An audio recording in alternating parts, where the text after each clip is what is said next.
आज हम गुजरात के एक ऐसे शख्स की कहानी बताएंगे जो दौलत के मामले में अंबानी को भी टक्कर दे रहा है। हर दिन नए नए बेंचमार्क सेट कर रहा है और न सिर्फ भारत में बल्कि पूरी दुनिया में अपना दबदबा बना रहा है। हम बात कर रहे हैं भारत के मशहूर बिजनेसमैन गौतम अदानी की, जिन्हें एक वक्त था कि आर्थिक तंगी के कारण पढ़ाई छोड़नी पड़ी थी, लेकिन आज ये एयरपोर्ट से लेकर बंदरगाह और कोयले से लेकर घर में इस्तेमाल होने वाले तेल तक से पैसा कमा रहे हैं। लेकिन बहुत ही कम लोग ऐसे हैं जो इनके बारे में जानते हैं। अगर आप गौतम अदानी की कामयाबी की राज जानना चाहते हैं तो देखिए उनके जिंदगी और व्यापार का सफरनामा। गौतम अदानी यूं तो रिलायंस इंडस्ट्री के संस्थापक धीरूभाई अंबानी की ही तरह पहली पीढ़ी के बिजनेसमैन है, लेकिन आज उनकी नेटवर्थ बाकी उद्योगपतियों से कई ज्यादा है, क्योंकि एक डायलॉग है जो गौतम अदानी ने सिद्ध किया कि कोई भी धंधा छोटा या बड़ा नहीं होता और धंधे से बड़ा कोई धर्म नहीं होता। अब हम ऐसा इसलिए कह रहे हैं क्योंकि समय के साथ अदानी को जो भी धंधा मिला उन्होंने उसे पूरे मन से किया और सक्सेस होते चले गए, लेकिन उनके फर्श से अर्श तक पहुंचने तक का सफर काफी कठिनाइयों से भरा हुआ है। इनका जन्म 1962 में अहमदाबाद के एक आर्थिक रूप से कमजोर परिवार में हुआ। पिता का छोटा सा काम था लेकिन कुछ खास चल नहीं रहा था। ऐसे में वक्त के साथ आर्थिक हालत और बिगड़ते चले गए, जिसकी वजह से गौतम अदानी को अपनी पढ़ाई को बीच में ही छोड़नी पड़ी और काम के लिए हाथ पैर मारने पड़े। इसी बीच वह बड़े शहर बड़ी उम्मीदें लेकर कम उम्र में ही मुंबई आ गए, जहां शुरुआत में तो काफी संघर्ष पड़ा, लेकिन कुछ वक्त के बाद उन्हें एक डायमंड सप्लायर के वहां नौकरी मिल गई। 3 सालों के बाद काम करने के बाद उन्हें समझ में आया कि जिंदगी में करना क्या है, इसलिए वह नौकरी छोड़कर अपना काम शुरू किया और जवेरी बाजार में डायमंड ब्रोकरी की शुरुआत की। गौतम अदानी को अपनी जिंदगी का राय पता था, यानी वो काम क्यों कर रहे हैं, इसलिए उन्होंने जी तोड़ मेहनत की और कम उम्र में ही धंधा दौड़ा दिया। लेकिन उनकी किस्मत चमकी 1981 से, जब उनके बड़े भाई ने उन्हें अहमदाबाद बुलाया। दरअसल भाई ने सामानों को लपेटने वाला प्लास्टिक की एक कंपनी खरीदी, मगर वो चल नहीं रही थी क्योंकि जो कच्चा माल चाहिए था वो जरूरत के हिसाब से नहीं मिल पा रहा था। बाहर देशों से कच्चे माल को इंपोर्ट करना पड़ रहा था। ऐसे में इसे एक अवसर के तौर पर देखते हुए अदानी ने कांडला पोर्ट पर प्लास्टिक ग्रेन्यूल्स का आयात शुरू किया और 1988 में शुरू की अदानी एक्सपोर्ट, जिसका नाम बदलकर बाद में अदानी इंटरप्राइजेस कर दिया गया। इसमें धातु, एग्रीकल्चर प्रोडक्ट और कपड़े की कमोडिटी ट्रेडिंग होती थी।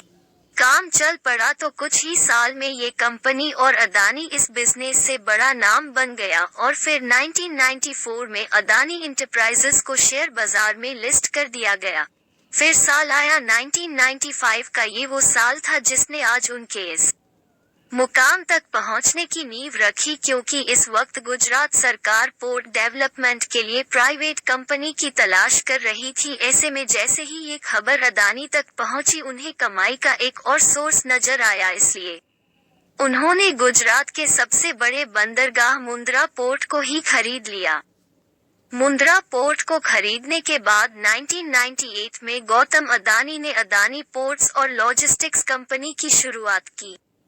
वैसे इस बंदरगाह की खासियत के बारे में बताए तो करीब 8000 हेक्टेयर में फैला ये पोर्ट आज भारत का सबसे बड़ा निजी बंदरगाह है और इस पोर्ट से पूरे भारत के लगभग 1/4 माल की आवाजाही होती है। साथ ही ये जगह स्पेशल इकोनॉमिक जोन के तहत बना है, तो प्रमोटर कंपनी को कोई टैक्स भी नहीं देना पड़ता है। इस जोन में power plant, private rail line और एक प्राइवेट एयरपोर्ट भी है। वैसे यहाँ गौर करने वाली बात है कि आज अदानी समूह देश के प्रमुख इंफ्रास्ट्रक्चर ग्रुप में से एक है। उनकी अदानी पोर्ट देश की सब बड़ी पोर्ट मैनेजमेंट कंपनी है और गुजरात, महाराष्ट्र, गोवा, केरला, आंध्र प्रदेश, तमिलनाडु और ओडिशा जैसे 7 समुद्री राज्यों में इनके 13 डोमेस्टिक पोर्ट्स हैं। अब जैसे जैसे गुजरता गया अदानी खुद को ग्रो करते चले गए, वो लोगों के रसोइयों में पहुंच गए। फॉर्च्यून के द्वारा वही फॉर्च्यून जिसका रिफाइन ऑयल आज हर घर में सुबह शाम दिन रात इस्तेमाल होता है। जनवरी 1999 में अदानी ग्रुप ने विल्मार बिजनेस ग्रुप के साथ हाथ मिलाकर खाने के तेल के बिजनेस में कदम रखा था। वैसे फॉर्च्यून तेल के अलावा अदानी ग्रुप आटा, चावल, दाल, चीनी जैसे दर्जनों जैसे हिस्सा से जुड़ा हुआ है, जिनके रख रखाव के लिए 2005 में अदानी ग्रुप ने फूड कॉर्पोरेशन ऑफ इंडिया के साथ मिलकर अलग अलग राज्यों में बड़े बड़े साइलोस बनाए।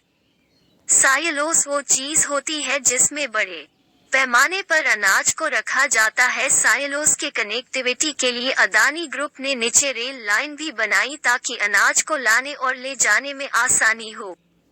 अब गौतम अदानी को काले कोयले में भी पैसा दिखा। उन्होंने डोमेस्टिक इलेक्ट्रिसिटी का जनरेशन किया, बड़े बड़े राज्यों को बिजली सप्लाई करनी शुरू की, लेकिन इतने बड़े पावर प्लांट को चलाने के लिए जरूरत से ज्यादा कोयला चाहिए था, इसलिए दिमाग चलाया और इसलिए ऑस्ट्रेलिया के एक कोल माइन को खरीद डाला। फॉर्च्यून इंडिया मैगजीन के मुताबिक 2010 में अदानी ने लिंक एनर्जी से 12,147 करोड़ में कोयला खदान खरीदी थी। इस खदान में 7.8 बिलियन टन के खनिज भंडार है, जो हर साल 60 मिलियन टन हर साल कोयला पैदा कर सकती है। इसी तरह इंफ्रास्ट्रक्चर की कमी से इंडोनेशिया में मौजूद तेल, गैस और कोयला के लिए अदानी ग्रुप ने साउथ सुमात्रा से कोयला ढुलाई के लिए 1.5 अरब डॉलर निवेश करने की घोषणा की। उस समय इंडोनेशिया इन्वेस्टमेंट अथॉरिटी ने बताया था कि अदानी ग्रुप 5 करोड़ टन की क्षमता वाले एक कोल हैंडलिंग पोर्ट का निर्माण करेगा और साउथ सुमित्रा आइलैंड की खदानों से कोयला निकालने के लिए 25OKILOMILLISECOND रेल लाइन बिछाएगा। इसी तरह अदानी अपना कारोबार फैलाते गए और पैसा अकाउंट में आता चला गया। जिस अदानी साम्राज्य का कारोबार 2002 में 76.5 करोड़ डॉलर था, वो 2014 तक आते आते 10 अरब डॉलर हो गया। साथ ही वक्त की जरूरत को देखते हुए अदानी ग्रुप ने नेचुरल गैस के क्षेत्र में भी बिजनेस को बढ़ाया और 2017 में सोलर पीवी पैनल बनाना शुरू किए। उधर बंदरगाह और निजी रेल लाइन के बाद अदानी ने एयरपोर्ट्स की तरफ उड़ान भरी और 2019 में अहमदाबाद, लखनऊ, मंगलौर, जयपुर, गुवाहाटी और त्रिवनंतपुरम जैसे 6 हवाई अड्डों के मॉडर्नाइजेशन और ऑपरेशन की जिम्मेदारी उठा ली। अब अगले 50 सालों तक अदानी ग्रुप इन सभी एयरपोर्ट का ऑपरेशन, मैनेजमेंट और डेवलपमेंट संभालेगा। वही मुंबई इंटरनेशनल एयरपोर्ट लिमिटेड में भी अदानी ग्रुप के पास 74% की हिस्सेदारी है और ये बताने की जरूरत नहीं है कि भारत में मुंबई एयरपोर्ट दिल्ली के बाद देश का सबसे बड़ा एयरपोर्ट है। वैसे जिस तरह सुंदर आकार लेने से पहले सोने को खूब तपाया जाता है, ठीक उसी तरह गौतम अदानी को भी जीवन में कई तरह का ताप झेलना पड़ा। उनका सामना कई तरह के विवादों से हुआ, लेकिन उन्होंने सबसे पार पाया और एक सबसे अलग मुकाम हासिल किया, जिसका नतीजा है कि आज गौतम अदानी का कारोबार पूरी दुनिया में फैला हुआ है। उम्मीद है गौतम अदानी की यह सक्सेस स्टोरी आपको जरूर पसंद आई होगी।